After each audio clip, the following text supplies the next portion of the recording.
Hi friends, welcome to Isha home vlogs. ಇದು ನನ್ನ ಮಗಳ ಫಸ್ಟ್ ಸ್ಕೂಲ್ ಪ್ರಾಜೆಕ್ಟ್ ಆ್ಯಂಡ್ ಇದಕ್ಕೆ ನಾನು ಹೇಗೆ ಪ್ರಿಪ್ರೇಷನ್ ಮಾಡಿದ್ದೀನಿ, ಅವ್ರು ಹೇಗೆ ಮಾಡಿದ್ಲು ಆ್ಯಂಡ್ ಯೂರೋ ಕಿಡ್ಸಲ್ಲಿ ಎಲ್ಲ ಮಕ್ಕಳು ಇಷ್ಟು ಪುಟ್ಟದಾಗಿ ಹೇಗೆ ಪ್ರಾಜೆಕ್ಟ್ಗಳು ಮಾಡಿದ್ದಾರೆ ಅಂತ ತೋರಿಸ್ತೀನಿ. ಸೊ ಫುಲ್ ವಿಡಿಯೋನ ನೋಡಿ. ವಾಟರ್ ಪೊಲ್ಯೂಷನ್ ಅಂದರೆ ವಾಟರ್ ಸಪ್ಲೈ ಮಾಡಬೇಕಾಗತ್ತೆ. ಸೊ ಹಾಗಾಗಿ ಈ ಮನೇಲಿರೋ ಪೈಪ್ನೇ ಕಟ್ ಮಾಡ್ತಾ ಇದ್ದೀನಿ ಎರಡು ಕಡೆಯಿಂದ, ಒಂದು ಫ್ಯಾಕ್ಟ್ರಿ ಕಡೆಯಿಂದ ಹೋಮ್ ಕಡೆಯಿಂದ ಮಾಡೋಣ ಅಂತ. ಆ್ಯಂಡ್ ಟರ್ಮಾಕೋಲ್ ಸಹಿತ ಮನೇಲೇ ಇತ್ತು, ಯಾವುದೋ ಟಿವಿಗೆ ಫ್ಯಾನಿಗೆ ಎಲ್ಲ ಬಂದಿತ್ತು. ಸೊ ಅದನ್ನ ಹಾಗೇ ಜೋಡಿಸಿಟ್ಟಿದ್ದೀನಿ. ನಾನು ಏನು ಹೊಸದಾಗಿ ತೊಗೊಂಡಿಲ್ಲ. ಮನೇಲಿ ಏನು ಗಾರ್ಬೇಜ್ ಇತ್ತು ಅಂದರೆ ಮನೇಲಿ ಇದ್ದಿದ್ದನ್ನೇ ಅದಕ್ಕೇ ಹೋಲ್ ಮಾಡಿ ಪೈಪ್ನ ಇಟ್ಟೆ. ಸೊ ಪ್ರಾಜೆಕ್ಟ್ ವರ್ಕ್ ಯಾರು ಮಾಡ್ತಿದ್ದಾರೆ? ಮತ್ತು ಅಪ್ಪ ಏನು ಮಾಡ್ತಾರೆ? 10 ರೂಪಾಯಿ ಹೆಲ್ಪ್ ಮಾಡಲ್ಲ. 10 ರೂಪಾಯಿ ಹೆಲ್ಪ್ ಮಾಡಲ್ವಾ? 10 ರೂಪಾಯಿ ನನ್ನ ಜೊತೆ ಆಟಾಡಲ್ಲ. 10 ರೂಪಾಯಿ ನಿನ್ನ ಜೊತೆಗೆ ಆಟಾಡಲ್ವಾ? 10 ರೂಪಾಯಿ ನಿಂಗೆ ಏನು ಕೊಡ್ಸಲ್ಲ. 10 ರೂಪಾಯಿ ನಿಂಗೇನು ಕೊಡ್ಸಲ್ವಾ? ನಿಂಗೆ ಓ ನನೀಗ ನಿಂಗೆ ಕೊಡಿಸ್ತಾರಾ? ನಿಂಗೆ ನ್ಯೂ ಕ್ಲೋತ್ಸ್ ಏನು ಕೊಡ್ಸಲ್ಲ ಕಣೆ. ನಂಗೆ ನ್ಯೂ ಕ್ಲೋತ್ಸ್ ಕೊಡ್ಸಲ್ಲ. ನಿಂಗೆ ಕೊಡಿಸ್ತಾರಾ? ಹೌದಾ? ನೀನು ಕೊಡ್ತಿ. ನಾನು ಕೊಡಿಸ್ತೀನಾ? ಅಪ್ಪನ ಟಾಯ್ಸ್ ಕೊಡ್ತಾರೆ ಅಷ್ಟೇ. ಅಪ್ಪ ಟಾಯ್ಸ್ ಕೊಡಿಸ್ತಾರಾ? ಮತ್ತೆ ಈ ಪ್ರಾಜೆಕ್ಟ್ ಏನಕ್ಕೆ ಮಾಡ್ಬೇಕಂತೆ? ನಿನಗೆ ಮಾಡಕ್ಕೆ ಬರುತ್ತಾ? ಮತ್ತೇನಕ್ಕೆ ನಿಂಗೆ ಪ್ರಾಜೆಕ್ಟ್ ಕೊಡ್ತಾರೆ? ನೀನು ಮಾಡಕ್ಕೆ, ಆ ಅವ್ರ ಅಮ್ಮ ಮಾಡಕ್ಕೆ, ಎಲ್ಲರಿಗೆ.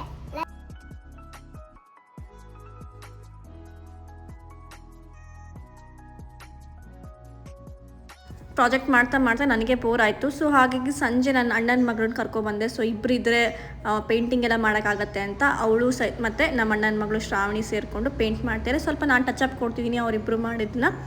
ಸೊ ಇದು ಫ್ಯಾಕ್ಟ್ರಿ, ಅದೇನು ಏನಕ್ಕೆ ಬಂದಿದೆ ಥರ್ಮಾಕೋಲ್ ಗೊತ್ತಿಲ್ಲ, ಬಟ್ ಬಂದಿತ್ತು. ಸೊ ಅದಕ್ಕೇ ನಾನು ಹಾಕ್ತಿದ್ದೀನಿ. ಆ್ಯಂಡ್ ಹೋಲ್ ಮಾಡಿ ಇದು ವಾಟರ್ ಇಡೋಕ್ಕೆ ಅಂತ ಹೇಳ್ಕೊಂಡು ಒಂದು ಟಬ್ ತೊಗೊಬಂದೆ ಪೇಟೆಗೆ ಹೋಗಿ. ಸೊ ಅದಕ್ಕೆ ಹೋಲ್ ಮಾಡಲಿಕ್ಕೆ ಅಂತ ಗ್ಯಾಸಲ್ಲಿ ಹೀಟ್ ಮಾಡಿಬಿಟ್ಟು ಅದನ್ನು ಹೋಲ್ ಮಾಡಿದೆ ಆ ಟಬ್. ಸೊ ಇವಾಗ ವಾಟ್ರ್ ಅದರೊಳಗಡೆ ಬರುತ್ತೆ. ಆ ಒಂದು ಹೋಲಲ್ಲೇ ಇನ್ನೊಂದು ಪೈಪ್ನು ಸಹಿತ ಹಾಕಿಟ್ಟಿದ್ದೀನಿ. ಆ್ಯಂಡ್ ಫ್ಯಾಕ್ಟ್ರಿ ಥರ ಕಾಣಲಿ ಅಂತ ಹೇಳ್ಕೊಂಡು ಕಪ್ಪನ್ನ ಜೋಡಿಸಿಟ್ಟೆ. ಸೊ ಫ್ಯಾಕ್ಟ್ರಿ ಥರ ಲುಕ್ ಬರಲಿ ಅಂತ. ಸೊ ನೋಡಿ, ಅವಾಗ ಗ್ಯಾಸಲ್ಲಿ ಹೋಲ್ ಮಾಡಿದ್ದೀವಲ್ಲ, ಇದೇ ಕಾರಣಕ್ಕೋಸ್ಕರ ಹೋಲ್ ಮಾಡಿಟ್ಟಿರೋದು. ಸೊ ಇದೂ ಯಾವುದಕ್ಕೆ ಥರ್ಮಾಕೋಲ್ ಬಂದಿದೆ ಗೊತ್ತಿಲ್ಲ, ಬಟ್ ಇತ್ತು. ಮೇ ಬಿ ಏರ್ ಫ್ರೈಯರಿಗೆ ಅನಿಸುತ್ತೆ. ಅದನ್ನು ಹಾಗೇ ಬೇಸ್ ಥರ ಇಟ್ಬಿಟ್ಟೆ. ಆ್ಯಂಡ್ ಇದನ್ನು ಮಾತ್ರ ಖರೀದಿ ಮಾಡ್ಕೊಂಬಂದಿದ್ದು. ಇದು ನಾರ್ಮಲ್ ಶಾಪಲ್ಲಿ, ಲೋಕಲ್ ಶಾಪಲ್ಲಿ ಸಿಕ್ತು 30 ರುಪೀಸಿಗೆ. ಕಂಪ್ಲೀಟ್ಲಿ ಪ್ರಾಜೆಕ್ಟ್ಗಳಿಗೆಲ್ಲ ಯೂಸ್ ಆಗುವಂಥದ್ದು ಗಿಡ ಮರಗಳದ್ದೇ ಒಂದು ಪ್ಲಾಸ್ಟಿಕ್ಕಿಂದ ಐಟಮ್ಸ್ ಇತ್ತು. ಸೊ ಅದಕ್ಕೇ ಒಂದು ಗುಂಡ್ಪಿನ್ನ, ಅದನ್ನು ಸಹಿತ ಪ್ಲಾಸ್ಟಿಕ್ ಆಗಿರೋದ್ರಿಂದ ಅದನ್ನು ಹೀಟ್ ಮಾಡಿಬಿಟ್ಟು ಗುಂಡ್ಪಿನ್ನ ಅದರೊಳಗೆ ಸಿಗಿಸ್ಬಿಟ್ಟು ಕೆಳಗಡೆ ಬೇಸಿಗೆ ಒಂದು ಬಟ್ಟೆ ಇಡೋಣ ಅಂತ, ಮಣ್ಣು ಕಲರ್ ಇರಲಿ ಅಂತ ರೆಡ್ ಕಲರ್ ಬಟ್ಟೆ ಇಟ್ಬಿಟ್ಟು ಅದ್ರ ಮೇಲೆ ಮರಗಳನ್ನೆಲ್ಲ ಇಟ್ಕೊತ ಹೋಗಿರೋದು. ಸೊ ಫೈನಲ್ ಆಗಿ ಈ ಥರ ಲುಕ್ ಬಂತು. ಏನು ಫ್ಯಾಕ್ಟ್ರಿ ಹೌಸು, ಒಂದು ರೋಡ್ ಮೇಲೆ ಒಂದು ಗಾರ್ಬೇಜಿಂದ ಒಂದು ಟ್ರಕ್ ಬೇಕಾಗಿತ್ತು. ಅದನ್ನು ಸಹಿತ ಪೇಟೆಲ್ಲಿ ಹೋಗಿ ತೊಗೊಬಂದಂತು 30 ರುಪೀಸಿಗೆ ಒಂದು ಟ್ರಕ್ನ. ಸೊ ನನ್ನ ಮಗಳಿಗೆ ನಾನು ಊಟ ಮಾಡಿಸ್ತಾ ಇದ್ದರೆ ಆ ಪ್ರಾಜೆಕ್ಟ್ನ ಸ್ವಲ್ಪ ಫಿನಿಶಿಂಗ್, ಲಾಸ್ಟ್ ಫಿನಿಶಿಂಗ್ ಏನಿದೆ ಅದನ್ನ ಪಾಟು ನಮ್ಮ ನನ್ನ ಮಗಳು ಶ್ರಾವಣಿ ಮಾಡ್ತಿದ್ದಾಳೆ. ಸೊ ಆ ಕಡೆ ಈ ಕಡೆ ಎಲ್ಲ ನೀಟಾಗಿ ಕಾಣೋ ಹಾಗೆ ಅದನ್ನು ಅಂದರೆ ಟರ್ಮಾಕೋಲ್ ಅಂತ ಗೊತ್ತಾಗಬಾರ್ದಲ್ವ, ಹಾಗಾಗಿ ಸೊ ಅದನ್ನೆಲ್ಲ ಸ್ವಲ್ಪ ಪೇಂಟಿಂಗ್ ಮಾಡಿದ್ವಿ. ನನ್ನ ಮಗಳು ಪೇಂಟಿಂಗ್ ಮಾಡಬೇಕು ಅಂದರೆ ಓಡಿ ಬಂದುಬಿಡ್ತಾಳೆ. ಸೊ ಅವಳೇ ಅದೆಲ್ಲ ಕಿಟಕಿ, ಅದಕ್ಕೆ ಅಷ್ಟು ನೀಟಾಗಿ ಬಂದಿಲ್ಲ ಕಿಟಕಿಗಳು, ಯಾಕೆ ಅಂದರೆ ಅದು ಕಿಟಕಿ ಎಲ್ಲ ಮಾಡಿರೋದು ಅವಳೇ ಅದು ಫ್ಯಾಕ್ಟ್ರಿಗೆ. ಸೊ ಫೈನಲಿ ಇವಾಗ ವಾಟರ್ ಟೆಸ್ಟಿಂಗ್ ಮಾಡ್ತಾ ಇರೋದು, ಇಂಗೇಷನ್ ಹಾಕಿಬಿಟ್ಟು. ಸೊ ವಾಟರ್ ಪೈಪಿಂದ ಬರ್ತಿದೆ, ಖುಷಿ ಆಗ್ತಿದೆ. ಹೇಗೆ ಮಾಡ್ತಿರೋದು ತೋರಿಸ್ತೀನಿ. ಇಂಗೇಷನ್ ತೊಗೊಂಬಂದಿದೆ. ಇದು 10 ರೂಪಾಯಿಗೆ ಸಿಗುತ್ತೆ ಮೆಡಿಕಲ್ ಶಾಪಲ್ಲಿ. ಸೊ ಇದರೊಳಗೆ ಬ್ಲ್ಯಾಕ್ ಕಲರ್ ಗಲೀಜ್ ವಾಟರ್ನ ಈ ಕಡೆ ಡೊಮೆಸ್ಟಿಕ್ ವೇಸ್ಟ್ ಅಂತ ಹೇಳ್ಕೊಂಡು, ಆ ಕಡೆ ಫ್ಯಾಕ್ಟ್ರಿ ವೇಸ್ಟ್ ಅಂತ ಹೇಳ್ಕೊಂಡು ಸಪ್ರೇಟಾಗಿ 2 ಸಿರಿಂಜನ್ನ ಇಟ್ಟಿದ್ದೆ. ಸೊ ಜಸ್ಟ್ ಅದು ಪ್ರೆಸ್ ಮಾಡಿದರೆ ವಾಟರ್ ಡೊಮೆಸ್ಟಿಕ್ ವೇಸ್ಟ್ ಅಂತ ಹೇಳಿ ಫ್ಯಾಕ್ಟ್ರಿ ವೇಸ್ಟಿಂದ ಅಂತ ಬರುತ್ತೆ ಅಂತ. ಸೊ ಇದು ಬ್ಯಾಕ್ ಸೈಡ್ ಸ್ಟೋರಿ. ಆ್ಯಂಡ್ ನನ್ನ ಮಗಳ ಫೇವ್ರೆಟ್ ಪಾರ್ಟ್ ಕೂಡ ಇದೆ. ಅವಳಿಗೆ ಸಿರಿಂಜಿನ ತೆಗೆದುಬಿಟ್ಟು ಅದರೊಳಗೆ ಪೈಪಲ್ಲಿ ಹಾಕೋದೇ ಒಂದು ದೊಡ್ಡ ಖುಷಿ.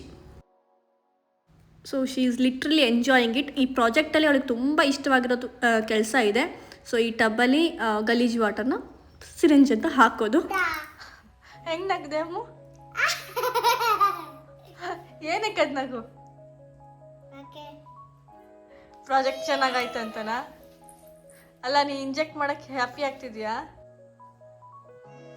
ಸೊ ಇದು ಪ್ರಾಜೆಕ್ಟಿನ ಫೈನಲ್ ಲುಕ್ಕು. ಮೇಲ್ಗಡೆ ಅದು ಫ್ಯಾಕ್ಟ್ರಿ ಥರ ಕಾಣಲಿ ಅಂತ ಹೇಳ್ಕೊಂಡು ಕಪ್ಪಿಟ್ಟು ಹೊಗೆನೂ ಹಾಕಿದ್ವಿ. ಇಲ್ಲೆಲ್ಲ ನೀಟಾಗಿ ಬರ್ತಿದ್ವಿ board, garbage waste, domestic waste and industrial waste ಅಂತ ಹೇಳ್ಕೊಂಡು ಆ್ಯಂಡ್ ರೋಡ್ ಮಾಡಿಬಿಟ್ಟು ಅದ್ರ ಮೇಲೆ ಟ್ರಕ್ ಇಟ್ಟು ಅದರಲ್ಲೂ ಸಹಿತ ಹತ್ತಿನ ಕಲರ್ ಮಾಡಿಬಿಟ್ಟು ಹಾಕಿಟ್ಟಿರೋದು. Today we are learning about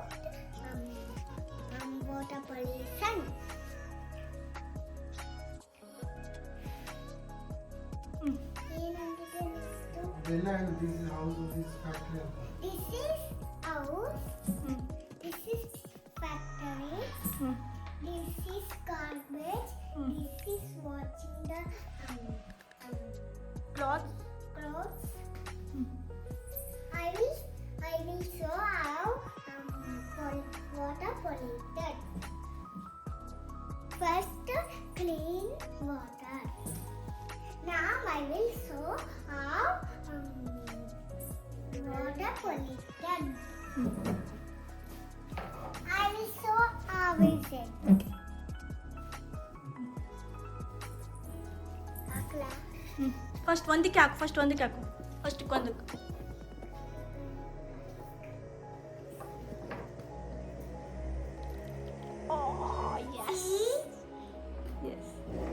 See. This is industrial waste. Now I will show another one.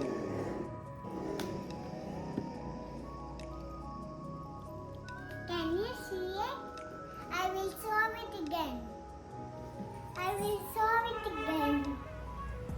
Indian waste, Indian ಅಲ್ಲ ಆ ಕಡೆ, Factory. Factory waste. factory waste, garbage waste. Hey! Taka, ನೀನ್ ಯಾಸಕ್ಕ? No. ಯಾಸಕ್ಕ ಕೂಗ್ಬೇಕಾ? ಕೇಳಿ ಮಾಡ್ತೀನಿ. Start. Water. Now water is polluted. ಹಾಂ. Show what are the waste. And this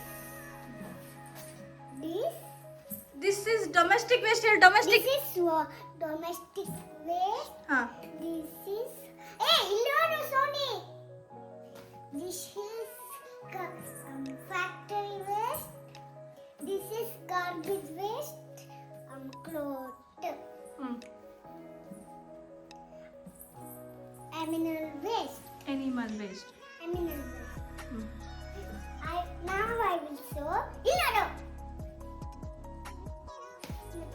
Illodu. Sony illodu. ನಾನು ನೋಡ್ತಿದ್ದೀನಿ. This is factory waste. This is garbage waste. This is cloth waste. Yes. Now I will show how water polluted. ಹಾಂ. This is serious thing. I will show it now. River waste ಮತ್ತೆ cloth. So ಇದು finally ನಮ್ಮ project complete ಆಯಿತು. ಅವಳಿಗೂ rehearsal ಮಾಡಿಸಿದ್ದೀನಿ. ಎಷ್ಟು ಹೇಳ್ತಾಳೋ ಎಷ್ಟು ಬಿಡ್ತಾಳೋ ಗೊತ್ತಿಲ್ಲ, ನೋಡೋಣ ಏನು ಹೇಳ್ತಾಳೆ ಸ್ಕೂಲಲ್ಲಿ ಅಂತ ಹೇಳ್ಕೊಂಡು. ಆ್ಯಂಡ್ ಮನೆಯಲ್ಲೇ ಸಿಗೋವಂಥ ವಸ್ತುನ ಇಟ್ಕೊಂಡು ನನಗೆ ತಲೆಯಲ್ಲಿ ಏನು ಬಂತು ಮತ್ತು ಸ್ವಲ್ಪ ಯೂಟ್ಯೂಬಲ್ಲೂ ಸರ್ಚ್ ಮಾಡಿ ಮಾಡ್ಕೊಂಡಿರೋದೆ. ಅವರು ಎಲ್ಲ ತುಂಬ ರೀತಿಯಿಂದ ಇತ್ತು. ನನಗೆ ನಮ್ಮಲ್ಲಿ ಏನೇನು ಐಟಮ್ ಇದೆ ಅದು ಅವೈಲೇಬಿಲಿಟಿ ನೋಡಿಕೊಂಡು ಒಂದು ಹೌಸು ಒಂದು ಇಂಡಸ್ಟ್ರಿ ಅಂತ ಮಾಡಿ ರೋಡಲ್ಲಿ ಗಾರ್ಬೇಜ್ ಗಾಡಿನೂ ತಂದುಬಿಟ್ಟಿಟ್ಟು ಒಂದು ವಾಟರ್ ಪೊಲ್ಯೂಷನ್ ಪ್ರಾಜೆಕ್ಟ್ ಮಾಡಿರೋದು. ಬಟ್ ಈ ಪ್ರಾಜೆಕ್ಟ್ ಮಾಡ್ತಾ ಮನೆ ಎಲ್ಲ ಮೆಸ್ಸಿ ಆಗೋಗಿತ್ತು. ಪ್ರಾಜೆಕ್ಟು ಬೇಡ ಏನೂ ಬೇಡ ಅನ್ಬೋದು. ಎಷ್ಟು ಅಂದರೆ ಅಷ್ಟು ಕಲರ್ ಆಗೋಗಿದೆ. ಒಂದು ಹಾಫ್ ಆ್ಯನ್ ಅವರ್ 1 ಅವರ್ ನಾನು ತಿಕ್ಕಿದ್ದೀನಿ. ಪೇಂಟ್ ಎಲ್ಲ ಹೋಗೋಂಗೆ ಎಲ್ಲ ಕಡೆ ಚಲಾಟ್ ಹೋಗೋಗಿತ್ತು, ಗಮ್ಮೆಲ್ಲ ಹತ್ತೋಗಿತ್ತು. ಸೊ ಲಿಟ್ರಲಿ ನನಗೆ ಕ್ರಾಫ್ಟ್ ಕಂಡ್ರೆ ಆಗಲ್ಲ, ಬಿಕಾಸ್ ಮನೆ ಮಸ್ಸಿ ಆಗುತ್ತೆ ಅಂತ. ಬಟ್ ಮಾಡಲೇಬೇಕು ಪ್ರಾಜೆಕ್ಟ್ ಅಂತ. ಈ ಚಿಕ್ಕ ವಯಸ್ಸಿಗೆ ಒಂದು ಕ್ಯೂಟಾಗಿರೋ ಪ್ರಾಜೆಕ್ಟ್ ಅಂದರೆ ನಿಜವಾಗ್ಲೂ ಅವರಿಗೂ ಒಂದು ಎಕ್ಸ್ಪೀರಿಯೆನ್ಸ್ ಇರುತ್ತೆ. ಮುಂದೆ ಹೆದರಿಕೆ ಆಗಲ್ಲ, ಅವ್ರಿಗೆ ಫೌಂಡೇಶನೇ ಚೆನ್ನಾಗಿದ್ದರೆ. ಸೊ ಬೆಸ್ಟ್ ಐಡಿಯಾ ಅಂತಲೇ ಹೇಳ್ಬೋದು. ಇಷ್ಟು ಮೆಸ್ಸಿ ಆಗಿದ್ರು ಸಹಿತ I am happy, because she is learning, she is doing activity. ಅವಳಿಗೆ ಅದು ಇಂಟ್ರೆಸ್ಟಿಂಗ್ ಅಲ್ಲ, ಅವಳು ಮಾಡ್ತಾಳೆ, ಅದೇ ಇಲ್ಲ ಇಂಪಾರ್ಟೆಂಟು. ಸೊ ನಾವು ಇದನ್ನು ಬೆಳಗ್ಗೆ ತೊಗೊಂಡೋಗಿ ಸ್ಕೂಲಿಗೆ ಒಪ್ಪಿಸಿದ್ವಿ. ಸ್ಯಾಟರ್ಡೇ ಇತ್ತು ಅವ್ರದ್ದು ನಾಲೆಜ್ ಫೇರ್ ಅಂತ ಹೇಳ್ಕೊಂಡು ಒಂದು ಲಯನ್ಸ್ ಕ್ಲಬ್ಬಲ್ಲಿ ಒಂದು ಬೇರೆ ಕಡೆ ಸ್ಕೂಲ್ ಬಿಟ್ಟು ಬೇರೆ ಕಡೆನೇ ಅವರು ಒಂದು ಪ್ರೋಗ್ರಾಮ್ ಮಾಡ್ತಿದ್ದಾರೆ. ಸೊ ನಾವು ಸ್ಯಾಟರ್ಡೇ ಮಾರ್ನಿಂಗು ಹೋದ್ವಿ. ಅವ್ರಿಗೆ ಮಕ್ಕಳಿಗೆಲ್ಲ ಮೊದಲೇ ಅಲ್ಲಿ ಕಳಿಸ್ಬಿಟ್ಟು ಅವರಿಗೆಲ್ಲ ಇಟ್ಟಿದ್ರು ಈ ಥರ ಎಲ್ಲರೂ ಎಲ್ಲ ಇಡೀ ಕ್ಲಾಸ್ ಅಂದರೆ ಯೂರೋ ಸೀನಿಯರ್ ಅಂದರೆ UKG ಮಕ್ಕಳೆಲ್ಲರೂ ಸಹಿತ ಒಂದು ಪ್ರಾಜೆಕ್ಟ್ಗಳು ಮಾಡಿದರು. ಸೊ ಎಕ್ಸ್ಪ್ಲೈನ್ ಮಾಡ್ಕೊತಾ ಹೋಗ್ತಾರೆ ಎಲ್ಲರೂ ಸಹಿತ. ಪ್ರತಿಯೊಬ್ಬರು ತುಂಬ ಕ್ಯೂಟಾಗಿ ತುಂಬ ಚೆನ್ನಾಗಿ ಮಾಡಿದರು. ಆ ಏಜಿಗೆ ಒಂದು 6 ಇಯರ್ಸ್ ಏಜಿಗೆ ಅವರು ಮಾಡಿದ್ದು ಅವ್ರಿಗೆ ಅವರು ಆ ಪ್ರಾಜೆಕ್ಟ್ ಅಂದರೆ ಏನು ಅಂತ ಅರ್ಥ ಮಾಡಿಕೊಂಡು ಅದನ್ನು ಎಕ್ಸ್ಪ್ಲನೇಷನ್ ಮಾಡ್ತಾರೆ ಅಂದರೆ ಗ್ರೇಟ್ ಅಂತಲೇ ಹೇಳ್ಬೋದು. ಸೊ ಇಂಗ್ಲೀಷ್ ಆಗಿರ್ಬೋದು, ಸೈನ್ಸ್ ಆಗಿರ್ಬೋದು, ಮ್ಯಾಥ್ಸ್ ಆಗಿರ್ಬೋದು, ಪ್ರತಿಯೊಂದು ಸೋಷಿಯಲ್ ಪ್ರತಿಯೊಂದ್ರ ಮೇಲೂ ಸಹಿತ ಇಲ್ಲಿ ಪ್ರಾಜೆಕ್ಟ್ಗಳು ಕೊಟ್ಟಿದ್ರು ಒಬ್ಬೊಬ್ಬರ ಮೇಲೆ. ಸೊ ಇದು ನಂಬರ್ಸ್, ಲೆಟರ್ಸ್, ಫ್ಯಾಮಿಲಿ ವರ್ಡ್ಸ್, ಇಂಗ್ಲೀಷಿನ ಪ್ರಾಜೆಕ್ಟು. ಸೊ ಹಾಗೆ ಮ್ಯಾಥ್ಸಿಂದು, ಸೈನ್ಸಿಂದು ಕೊಟ್ಟಿದ್ರು. ಸೊ ಖುಷಿ ಆಯಿತು. ಮಕ್ಕಳು ಅಷ್ಟು ಆ್ಯಕ್ಟಿವ್ ಆಗಿ ಈ ಏಜಲ್ಲಿ, ನಮ್ಮ ಏಜಲ್ಲಿ ಗೊತ್ತೇ ಇಲ್ಲ, ನಾವು BBM ಅಲ್ಲಿ MBA ಅಲ್ಲಿ ನೋಡಿರೋದು. ಪ್ರಾಜೆಕ್ಟ್ ಅಂದರೆ ಏನು ಅಂತ BBA ಮೇಲೆ ನಮಗೆ ಗೊತ್ತಾಗಿತ್ತು. ಬಟ್ ಈ ಏಜಿಗೆ ಇವ್ರು ಮಾಡ್ತೀರ ಅಂದರೆ ಗ್ರೇಟ್ ಅಂತ ಹೇಳ್ಬೋದು. ಆ್ಯಂಡ್ ಇದರಲ್ಲಿ ಪೇರೆಂಟ್ಸಿನ ಎಫರ್ಟು ಸಹಿತ ತುಂಬ ಚೆನ್ನಾಗಿ ಕಾಣಿಸ್ತಿದೆ. ಸಿಕ್ಕಾಪಟ್ಟೆ ಚೆನ್ನಾಗಿ ಪೇರೆಂಟ್ಸ್ ಕೂಡ ಈ ಪ್ರಾಜೆಕ್ಟ್ ಮಾಡೋಕ್ಕೆ ಬರೋದೇ ಪೇರೆಂಟ್ಸಿಗೆ ಅವ್ರ ಐಡಿಯಾಸ್ನ ಇವರಿಗೂ ಹೇಳ್ಕೊಟ್ಟು ರಿಹರ್ಸಲ್ ಮಾಡಿಸಿ ಕೊಟ್ಟಿದ್ದಾರೆ. ತುಂಬ really I am proud of this generation parents. ಯಾಕೆಂದರೆ ಈ ಜನ್ರೇಷನ್ ಮಕ್ಕಳು ತುಂಬ ಲಕ್ಕಿ ನಮ್ಮಂಥ ಪೇರೆಂಟ್ಸ್ನ ತೊಗೊಂಡಿರೋದಕ್ಕೆ. ಎಲ್ಲ ಮಕ್ಕಳು ನೋಡಿ ಎಷ್ಟು ಚೆನ್ನಾಗಿ ಮಾಡ್ಕೊಂಬಂದಿದ್ದಾರೆ, ಪೇರೆಂಟ್ಸ್ ಎಷ್ಟು ಎಫರ್ಟ್ ಹಾಕಿದ್ದಾರೆ ಅಂತ. ಎಲ್ಲ ಟಾಪಿಕ್ ಮೇಲೂ ಒಂದೊಂದು ಪ್ರಾಜೆಕ್ಟ್ ಇತ್ತು, ಶ್ಯಾಡೋ ಪ್ರಾಜೆಕ್ಟ್ ಅಂತ ಹೇಳ್ಕೊಂಡು. ಇದು ನೋಡಿ ಹೇಗೆ ನಮಗೆ ಕಮ್ಯುನಿಕೇಷನ್ ಚೇಂಜ್ ಆಯಿತು ಅಂತ ಹೇಳ್ಕೊಂಡು ಇದು ಪ್ರಾಜೆಕ್ಟು. ಆ್ಯಂಡ್ ನೆಕ್ಸ್ಟ್ ಒನ್ ಇದು ಲೈಟ್ಸ್, ನ್ಯಾಚುರಲ್ ಲೈಟ್ ಯಾವುದು, ಆರ್ಟಿಫಿಷಿಯಲ್ ಲೈಟ್ ಯಾವುದು, ಇದೆಲ್ಲ ನಾವು ಬುಕ್ಕಲ್ಲಿ ಓದ್ತಿರ್ತೀವಿ. ಇದನ್ನು ಪ್ರಾಜೆಕ್ಟ್ ಮುಖಾಂತರ ಮಾಡ್ತಿರ್ಬೇಕಾದ್ರೆ ಅದು ತುಂಬಾ ಚೆನ್ನಾಗಿ ಅನಿಸುತ್ತೆ. ಮಕ್ಕಳಿಗೂ ಅರ್ಥ ಆಗುತ್ತೆ ಈಸಿಯಾಗಿ ಪ್ರಾಜೆಕ್ಟ್ ಮಾಡಿದಾಗ. ಇದು ಹೇಗೆ ಟ್ರಾನ್ಸ್ಪೋರ್ಟೇಷನ್ ಟೆಕ್ನಾಲಜಿ ಹೇಗೆ ಎವಲ್ಯೂಷನ್ ಆಗಿದೆ ಅಂತ ತೋರಿಸಿದರೆ, ಹಳೆ ಕಾಲದಲ್ಲಿ ಹೇಗೆ ಬುಲ್ಲೆಟ್ ಕಾರ್ಟ್ ಇತ್ತು, ಇವಾಗ ಹೇಗೆ ಇಂಜಿನ್ ಇದೆ. ನೆಕ್ಸ್ಟು ಫ್ಯೂಚರು ಸಹಿತ ಹೇಳಿದರೆ ಇದು ತುಂಬ ಇಂಟ್ರೆಸ್ಟಿಂಗ್ ಇದೆ ನೋಡಿ. AI ಆರ್ಟಿಫಿಷಿಯಲ್ ಇಂಟೆಲಿಜೆನ್ಸ್ ಈಗ ಆಲ್ರೆಡಿ ಬಂದಿದೆ, AI ಕಾರ್ ಅಂತ ಹೇಳ್ಕೊಂಡು. ಅದೇ ತಾನೇ ಸ್ಟಾಪ್ ಆಗಿಬಿಡುತ್ತೆ ಏನಾದರೂ ಮುಂದ್ಗಡೆ ಬಂದುಬಿಟ್ರೆ ಆಕ್ಸಿಡೆಂಟ್ ತಪ್ಪಿಸ್ಲಿಕ್ಕೆ ಅಂತ.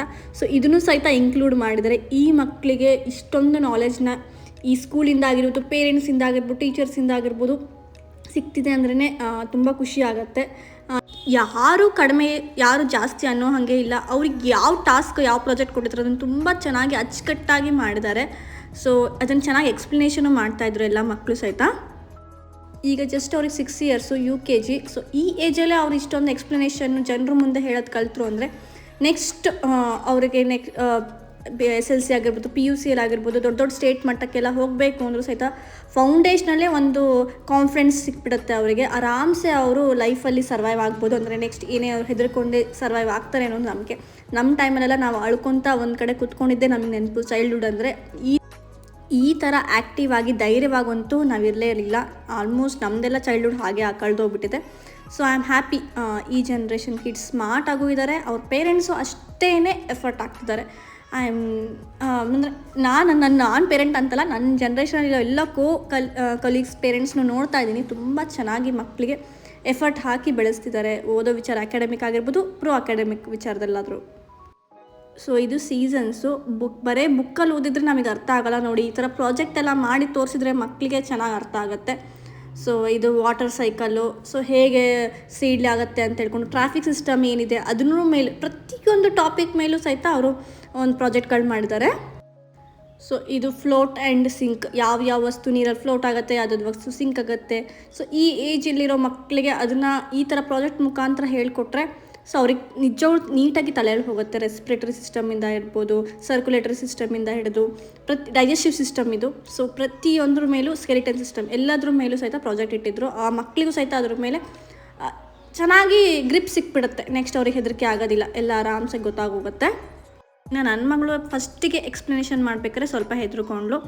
ಆಮೇಲೆ ಅವಳೇ ಜನರನ್ನ ಕರೆದು ನಾನು ಹೇಳ್ತೀನಿ ಅಂತ ಸ್ಟಾರ್ಟ್ ಮಾಡಿದ್ಲು.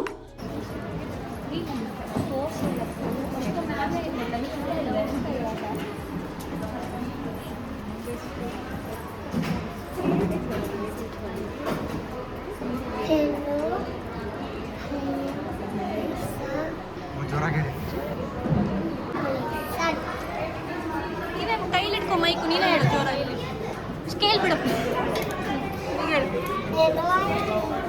Hello, young Nisha. Now I will talk about this project. Water pollution. House. This is factory. This is girl pouring. This is girl pouring plastic to the water. This is garbage. Pouring garbage to the water. This is girl washing clothes in the water. This is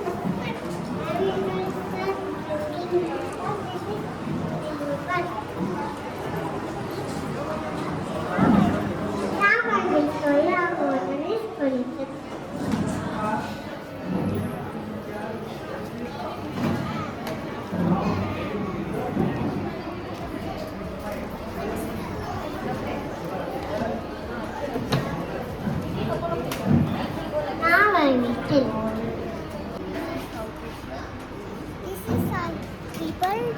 garbage and plastic to the water.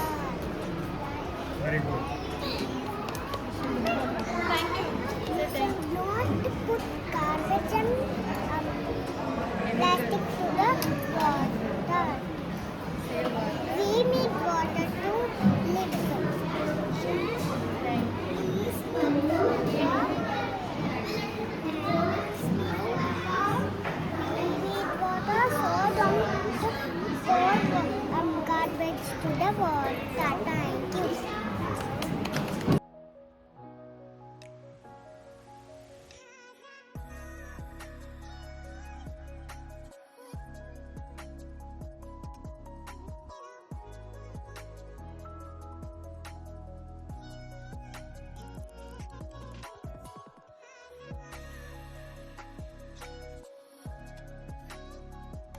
So ಇದು ಅವಳು last ಈ ವರ್ಷ euro ಕಿಡ್ಸಲ್ಲಿ ಇರೋದು. Next year ಅವಳು ಬೇರೆ ಸ್ಕೂಲಿಗೆ ಹೋಗ್ತಾಳೆ.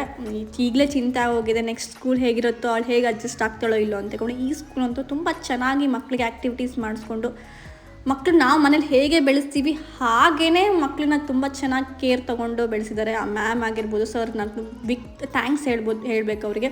ಯಾಕೆಂದರೆ ಅವ್ರು ತುಂಬ ಚೆನ್ನಾಗಿ ಮಕ್ಕಳನ್ನ ಹ್ಯಾಂಡಲ್ ಮಾಡಿದ್ದಾರೆ. ತುಂಬ ಸಾಫ್ಟಾಗಿ ಬೆಳೆದಿದ್ದಾರೆ ಅಂತ ಹೇಳ್ಬೋದು. ರ್ಯಾಶಾಗಂತೂ ಬೆಳೆದಿಲ್ಲ.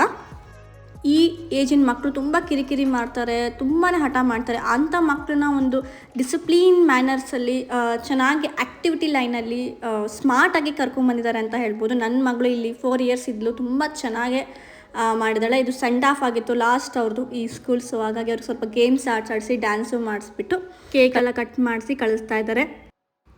ಆ್ಯಸ್ ಎ ಪೇರೆಂಟ್ ನಾನೇ ಈ ಸ್ಕೂಲ್ನ ತುಂಬ ಮಿಸ್ ಮಾಡ್ಕೊತೀನಿ. ಈಶಾನು ಸಿಕ್ಕಾಪಟ್ಟೆ ಮಿಸ್ ಮಾಡ್ಕೊಂತಾಳೆ 100%. ಆ್ಯಂಡ್ ಈ ವಿಡಿಯೋನ ಅವಳ ಮೆಮೊರಿಗೋಸ್ಕರನೇ ಅಪ್ಲೋಡ್ ಮಾಡ್ತಿರೋದು. ಅವಳು ದೊಡ್ಡಕ್ಕಾದರೂ ಸಹಿತ ಅವಳು ಪ್ರೀ ಸ್ಕೂಲ್ ಮೆಮೊರಿ ಹೇಗಿತ್ತು ಅಂತ ಗೊತ್ತಾಗಲಿ ಅಂತ. ಇದಾಗಿತ್ತು ಈಶಾಸ್ ಫಸ್ಟ್ ಸ್ಕೂಲ್ ಪ್ರಾಜೆಕ್ಟ್. ಇಷ್ಟೇ ಅಲ್ಲ, ಇನ್ನೂ ತುಂಬಾ ವ್ಲಾಗ್ಸ್ ಪೆಂಡಿಂಗಲ್ಲಿದೆ, ಹಾಕ್ತೀನಿ. ಸೊ ನನ್ನ ಚಾನಲ್ ಈಶಾ ವ್ಲಾಗ್ಸ್ನ ಸಬ್ಸ್ಕ್ರೈಬ್ ಮಾಡೋದನ್ನ ಮರಿಬೇಡಿ. Thank you for watching. Bye.